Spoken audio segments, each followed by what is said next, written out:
Welcome to Closer to Venus. I'm Johnny Burke, and today's guest is Mariko Frederick. She is a spiritual healer, founder of astral therapy, and author of Soul Priority, a true story of the soul's journey from death to rebirth. Today we'll be talking about what she discovered during her near-death experience, including the 4 soul archetypes. Mariko, welcome to the program. Hi, thanks for having me today. The book, Soul Priority, that draws from memories from the in-between space, I believe, where you had a life review. Was this the event that led you to your current path, or was it something else?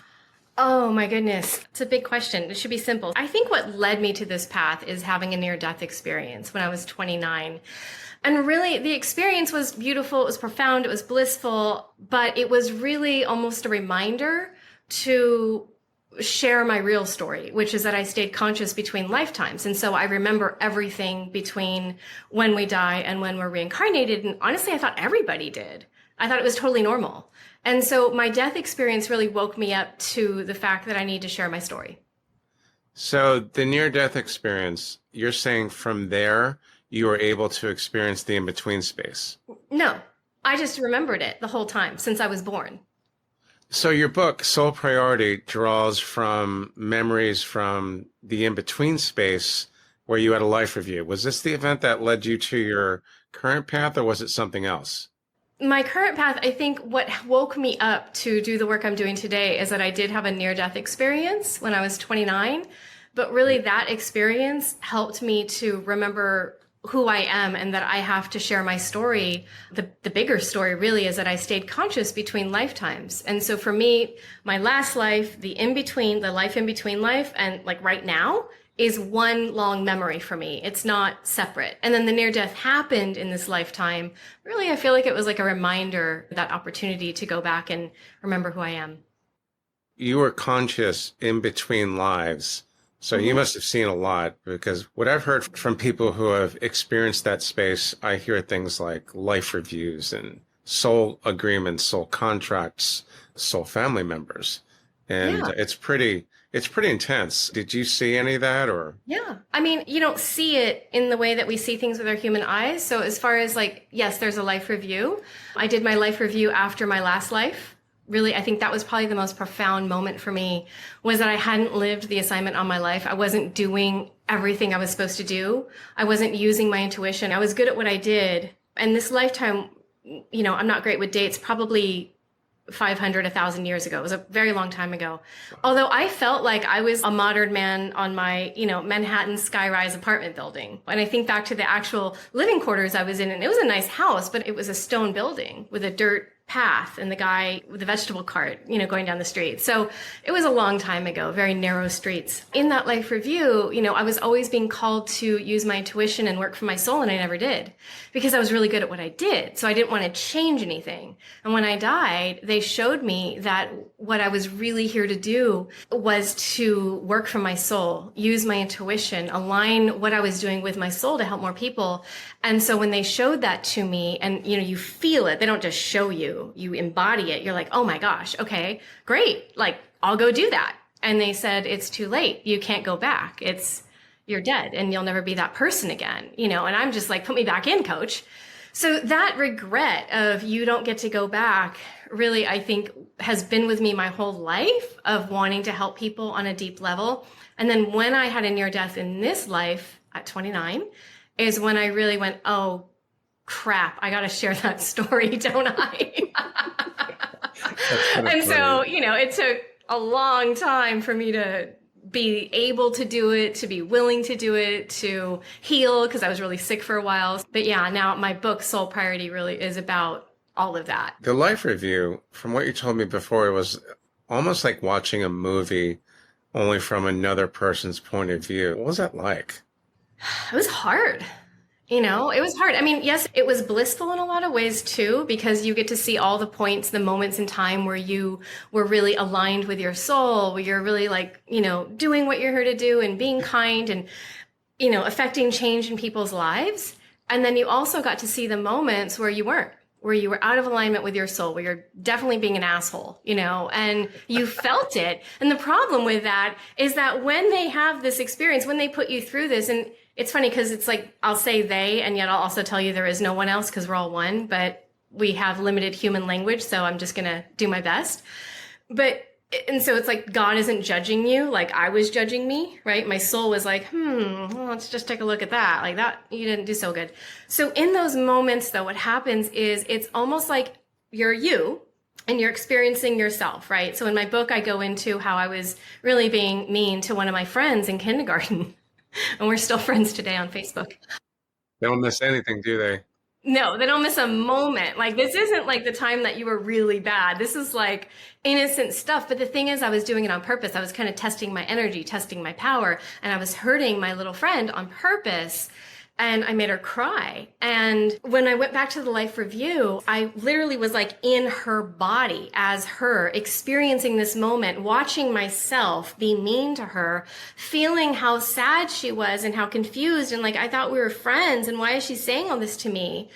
Experiencing it as if I was her and experiencing it as myself and experiencing it as that divine creator with no judgment. All at the same time, all at once, because there is no time. Time's not linear. So you can be in 3 places at once and experience all of it.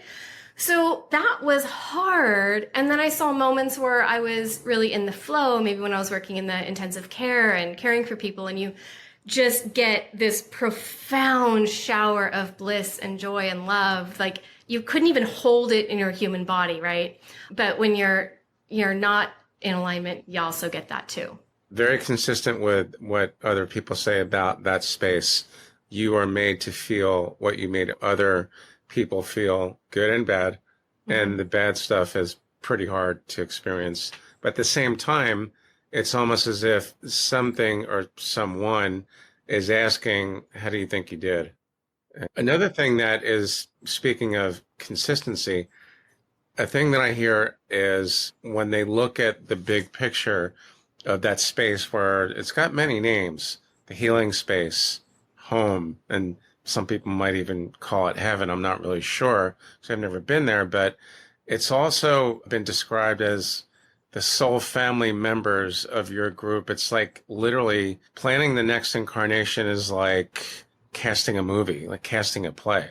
Does that make sense? Yeah. So I didn't experience it in the same way. For me, literally, I had this moment where I was with my spiritual teacher and we're just standing and there was so much bliss and so much excitement and joy. And I remember behind me was this little person who was, going to be my child and my husband. And it was like we were planning our incarnation. Do I remember the details of the plan right now? No, I'm living it out. But the excitement wasn't about the plan in that moment of, okay, you're going to go and you're going to go to Earth and your name's going to be Mariko. Like, it wasn't that. It was actually, there was a celebration and excitement because I was actually going from the astral realm, which is what the realm I was in is called, into what's called the causal realm, which is a realm higher than that. And that's a realm of thought. It's thought energy. And that's where I was going next. And so there was almost like a celebration that I was going on to the next higher incarnation. And from there, I went into just pure bliss consciousness, God consciousness, oneness consciousness, whatever you want to call it. And then, boom, I was a baby again. Oneness comes up almost every time someone talks about this space, what they felt and everything. And I can't really get my head around it, but I hear it so many times. I'm assuming all these people are not making it up.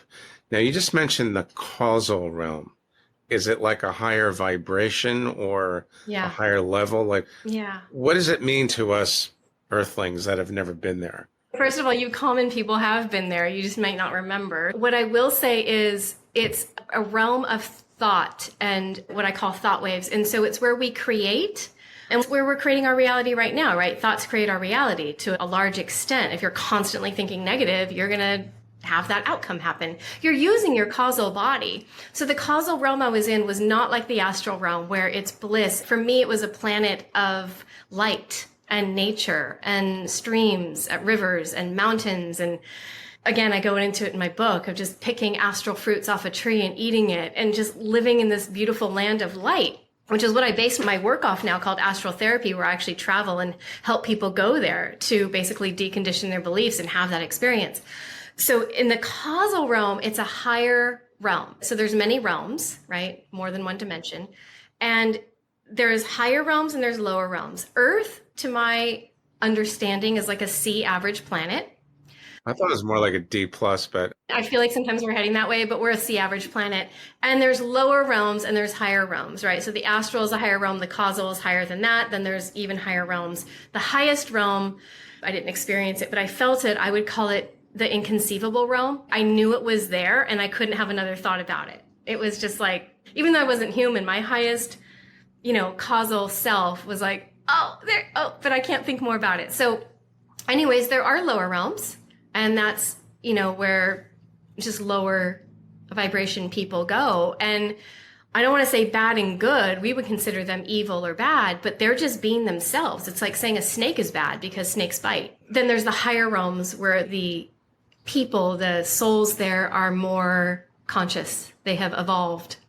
they've evolved. And is it true that the people in one realm that is in a higher place, the people from the lower realm are not allowed to hang out there? They can be aware of it, but they can't go there. Is that true? Yeah, no, not really. Not where I was anyways. In fact, I was able to travel to the higher realms, but I could only go for a short time and then I had to come back. But no, there's no like lower beings there. There was no like low entities or anyone. A lot of people from Earth go to the astral realm. So it's not like they're all perfect in bliss. We go there, we have our shit, we have our issues. We've done things we're not proud of. We weren't always perfect, but like that's your natural state. So maybe you went to Earth and you had this roller coaster of a ride. Maybe you got into drugs or alcohol or got divorced or cheated on your spouse or made some mistakes. But like in general, let's bring you back to who you are, right? And so you still go up to that higher realm.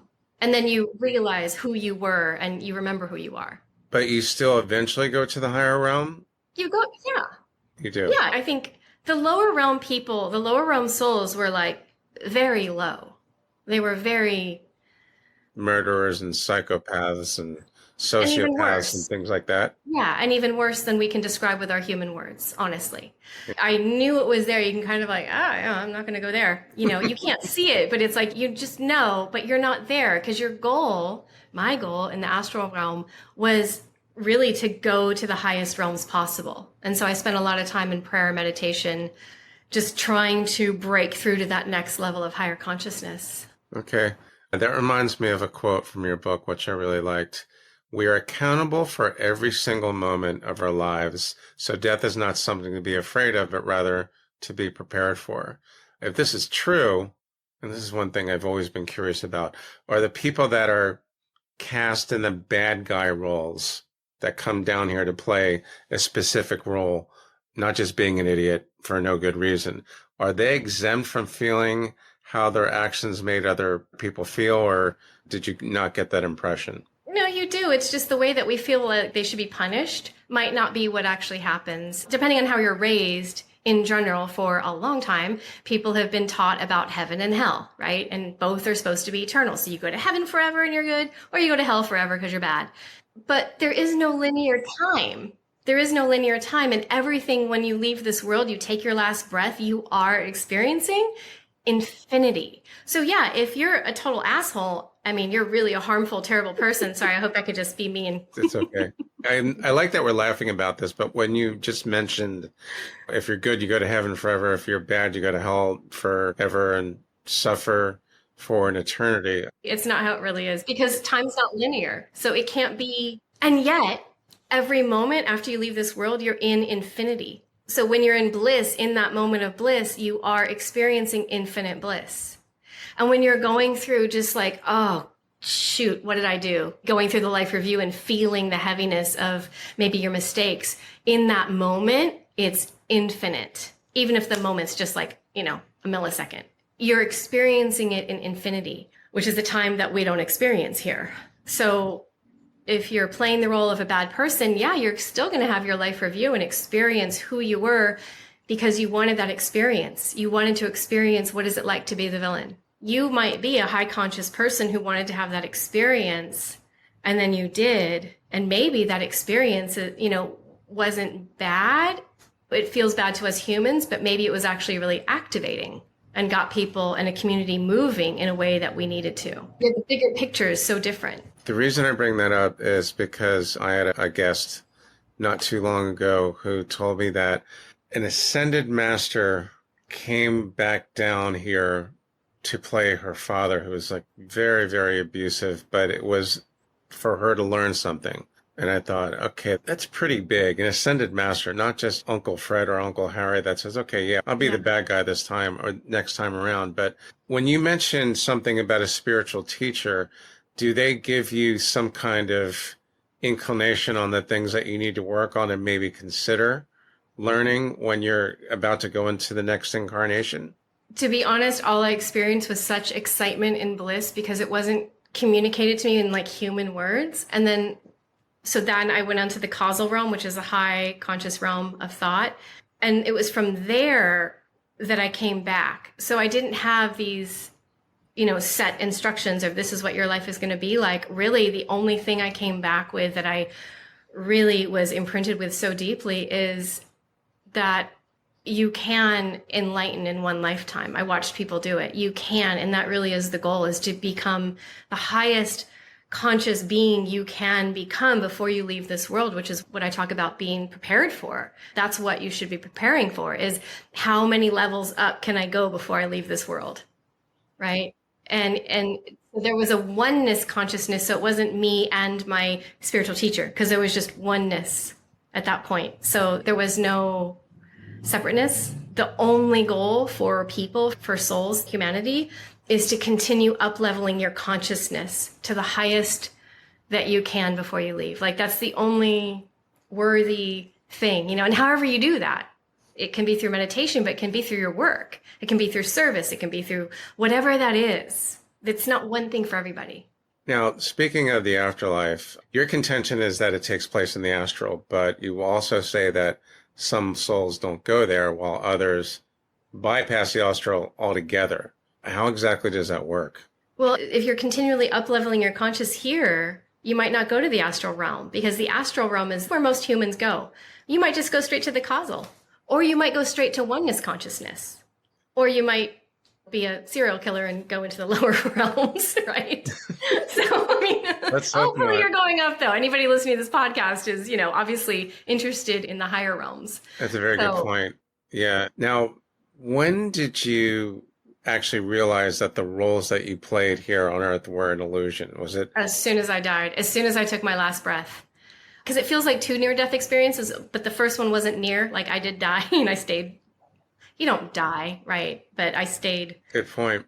I didn't come back. I didn't come back for a long time. It's such a weird thing, near death. First of all, you're not really near death because there is no death. Second of all, they don't let you die if you're not meant to. So how near did you get to it? You know what I mean? They don't let you die. Okay, so that was my next question. Yeah. Now, this is a really interesting one because I've heard this before. Apparently, every soul has its appointed time to transition out of life on this earth. Is there more than one point? Because I've heard there's actually 3. You might skip the first 2, but the last one is not negotiable. I can't verify that one way or the other, but...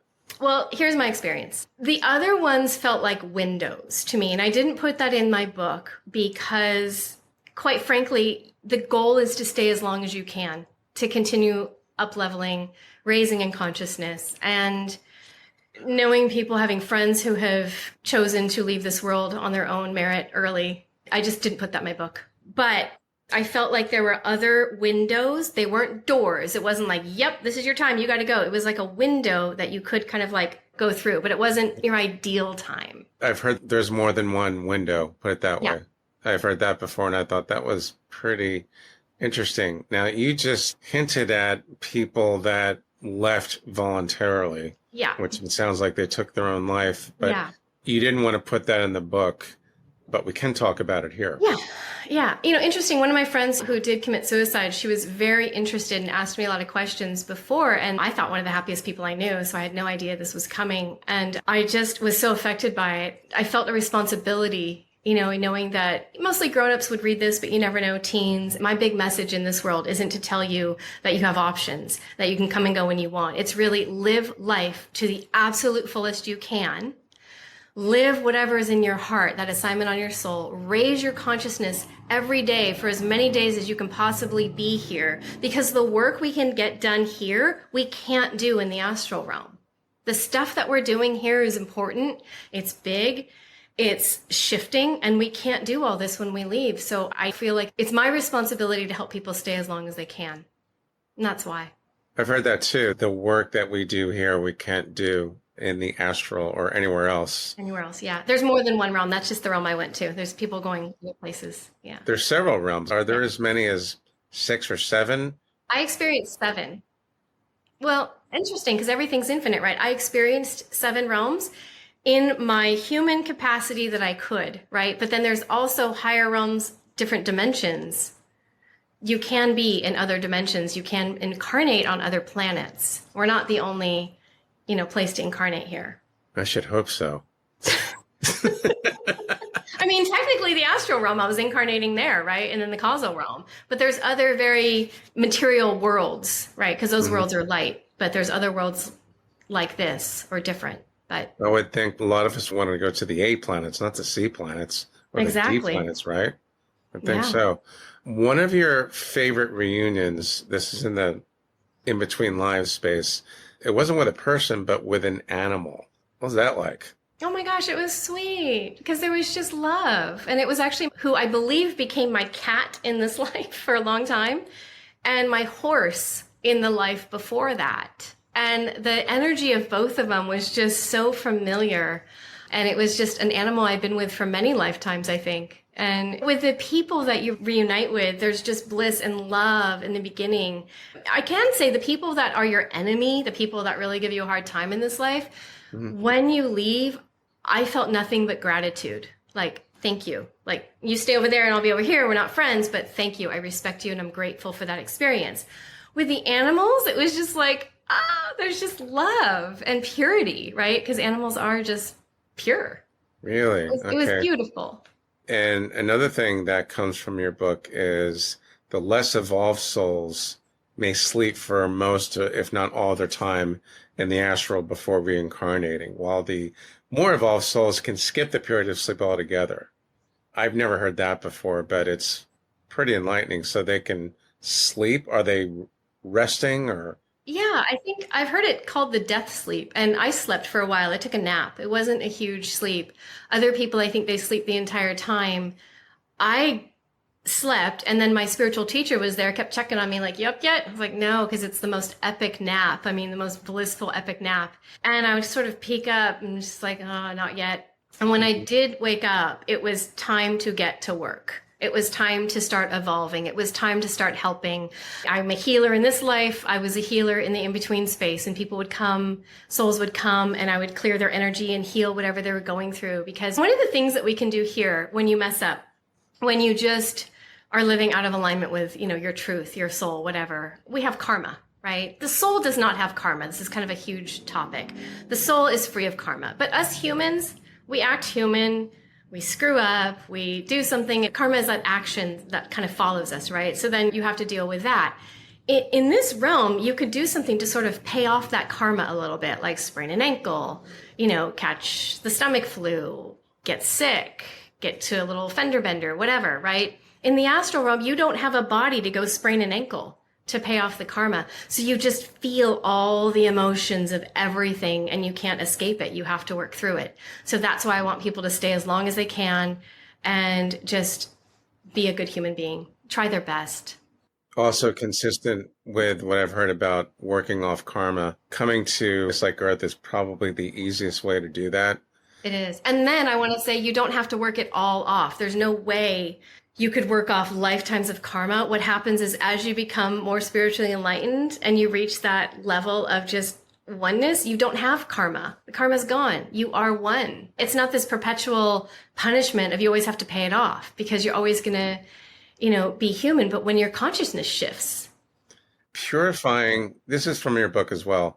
It's a future incarnation where you're purifying yourself through a series of hardships and lessons. Is hardship the only way to actually purify ourselves, or are there other ways? I think there's other ways. That was in the causal realm. That was the in-between space, the second. So I technically incarnated twice in that realm where there was no body. You're just a body of light. That was where I was calling in the higher teachings. I wanted the higher teachings. And I was screaming for it, not with a voice, but with my consciousness. And what came to me was a life review of every life I've ever had and experiencing all of them in a life review. And I did go through suffering and then came out just in the oneness of bliss consciousness with the divine. But I will say I chose it. I don't think everybody has to go through that. We're never punished. It's always a choice. You can evolve as fast or slow as you want. I think sometimes the people that want to evolve fast, we kind of go through a lot of stuff because we're like, bring it on, let's do this. And then we're like, I didn't mean to ask for that. Wait. Pretty interesting stuff, especially when you talk about soul-aligned choices and ego-driven choices. And isn't that the same thing as the difference between taking the high road and the low road because the low road is convenient? Yeah. Right. Absolutely. Okay. I mean, the high road, it's not just the high road. It's like you feel it in your heart. Like, this is good. I got to do this. It's not always easy, though, I'll say. The high road, the soul aligned road isn't always the easy road, but it's the one that you're like, yep, this is what I have to do. Even if it's like writing my book. Like, I didn't want to write this book. I dragged my feet on it. I didn't want to share this story. It was what I was meant to do and had to do. But, going back all those years ago, people weren't necessarily ready for this. Okay. Here's a big one also from your book. There is a God. Not the way some religions have taught, but God is real. Not a man sitting on a cloud waiting to judge us. So when did you actually discover that? In the causal, well, past the causal, after the purification, after I went through every life review of everything I've ever been, animal, everything, I went into this blissful golden stream of light that was God consciousness. And you realize, like, in that moment, I could literally expand out almost into another universe, into another dimension. And you realize you are the infinite universe, and the universe is love and loves you back. And every moment is not missed, even though it feels chaotic. And that is that God consciousness that we are all a part of.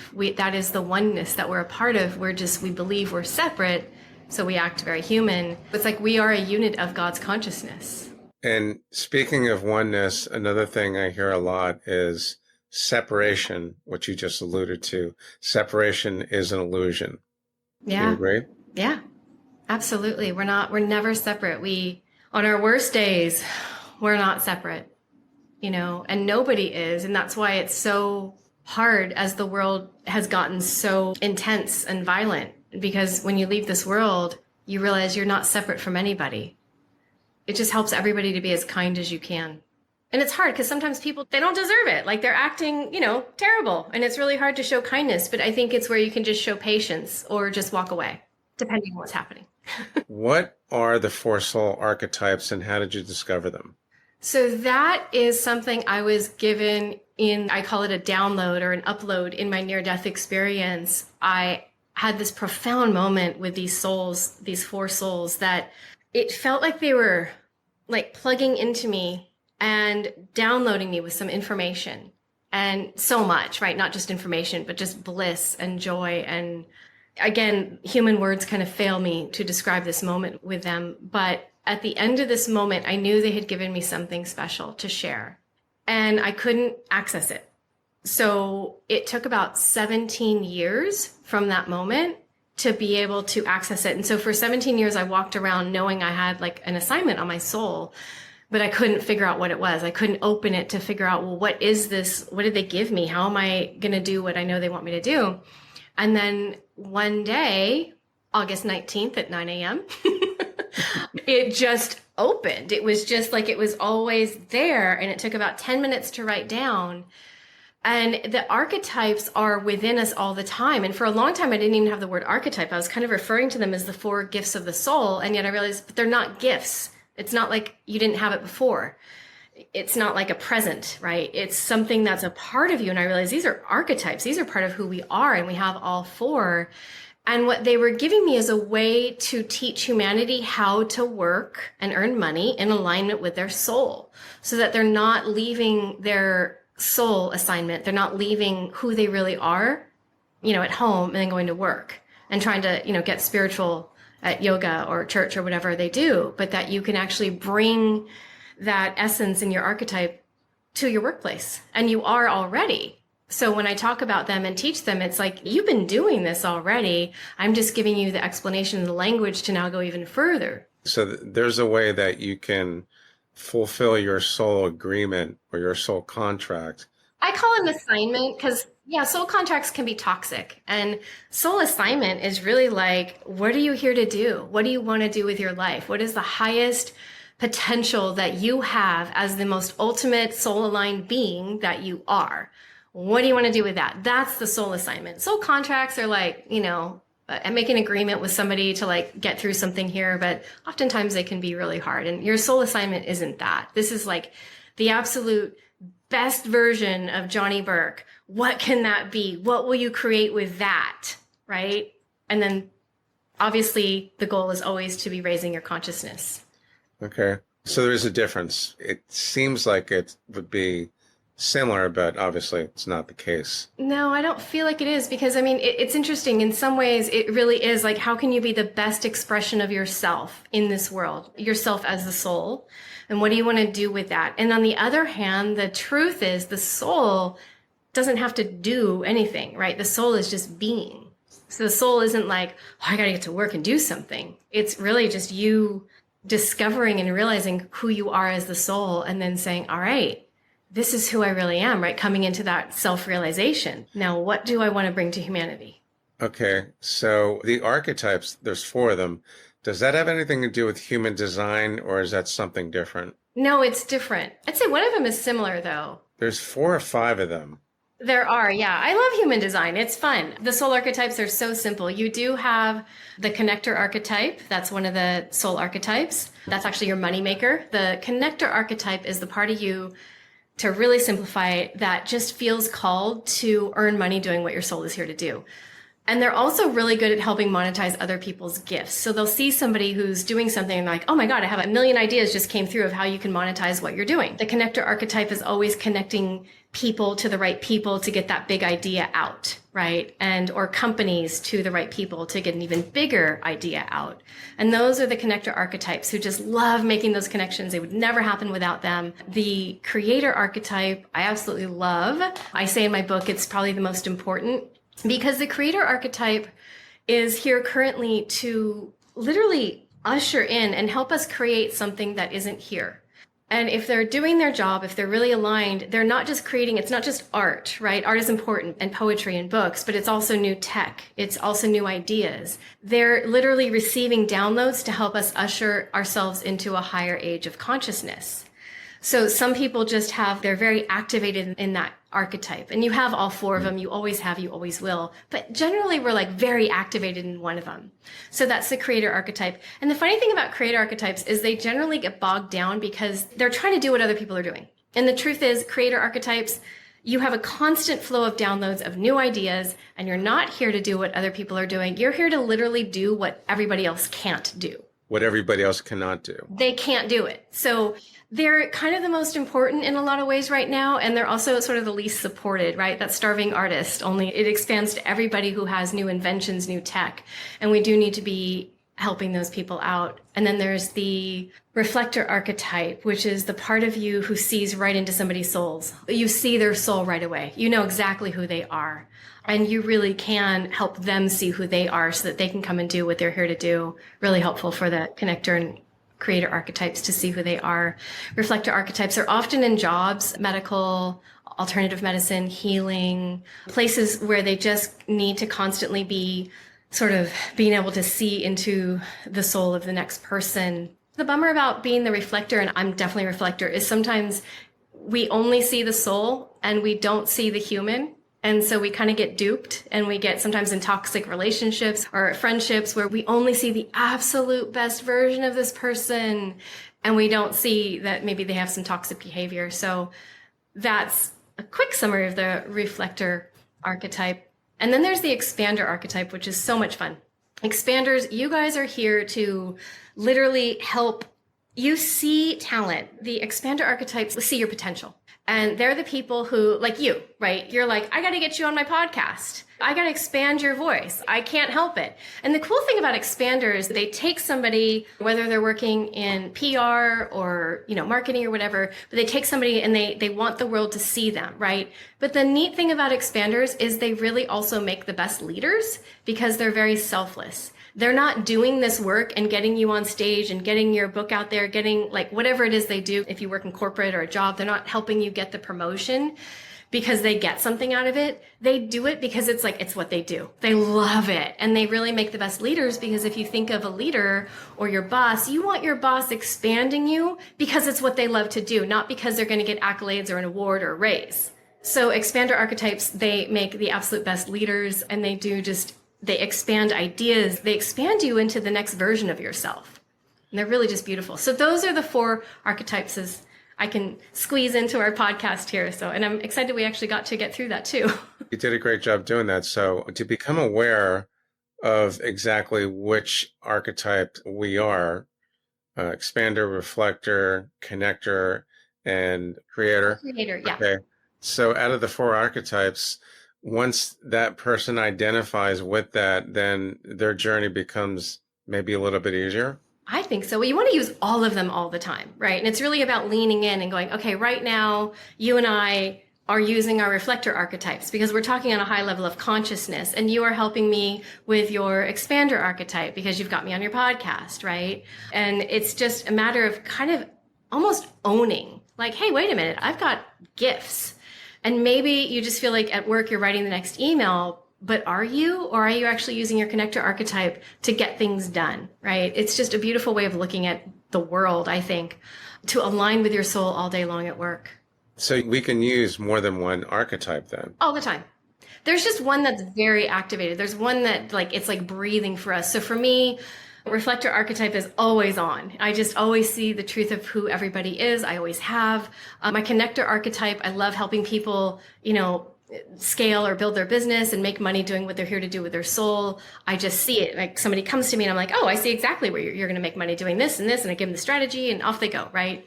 So we're using all of them all the time. And I have a quiz on my website where you can just see which one is the most activated and just have a deeper understanding of each one. But you have all of them. Wow. Okay. Anything else we should know about this? They can be used on a high level of consciousness or a low level of consciousness, right? So a reflector can see the truth of who you are, but a reflector who's wounded or who's toxic, I could say, they generally can see the truth of who you are and they twist it and then shove it down your throat and make you believe that's who you are. And they twist it into something lower. So very toxic traits. So each one also has sort of a lower vibration toxic trait. And it's hard because they're gifted. And that's where you come across somebody's archetype who is not being used on a high level of energy, of consciousness. And you maybe have a conversation and you leave just like, oh, what happened? I feel terrible. It's like you think there may be a high level because you had this conversation, but at the end of it, they might take who you are, twist it, pull it down, shove it down your throat. And you're just like, oh, what happened? There's a lot to learn about the 4 archetypes because they can be used for a high vibration or a low vibration. Oh, wow. Yeah. But I think it's not so much learning as it is remembering. And that's why I love the download I got, these 4 soul archetypes. It's not human design. I love human design, but it's very complicated. It's just like this wormhole of information. Whereas the soul archetypes they gave me, I think it's so simple. Think of it as like a personality test for the soul so that you can go to work and just be like, hey, I'm a connector, put me in PR, put me in sales. I'm going to make this company a bunch of money, right? Or I'm a creator archetype. Just leave me alone. Don't talk to me. And I'm going to create and come support me, right? Or I'm an expander archetype. Let me help everybody on stage. And expander archetypes, by the way, this is how I know they're wounded. They never step on stage. They always think that their job is to get everybody else to be the main attraction. And they never feel like they are. And they actually are. Because by opening up and expanding themselves, they actually open up a wider expansion for the rest of us. It's really beautiful. It's like a Briggs-Meyer test for the soul, something like that. It is, but very simple. Very simple. I think I'm going to stop there. I don't want to go backwards, but Mariko, thanks for joining us today. It was really, really interesting. And I wouldn't be surprised if we did have a part 2 at some point. In the meantime, how can our listeners find you online? You can go to my website, soul, S-O-U-L, priority.com, and I have a free quiz. You can figure out which is your most activated archetype. So you can find me at Mariko Frederick on social media. All right, excellent. I'll put the link in the show notes and the transcript as well. You've been watching Closer to Venus. I'm Johnny Burke. If you enjoyed today's episode, please consider subscribing. For more info, go to closertovenus.com. Thanks again for tuning in, and we'll see you next time.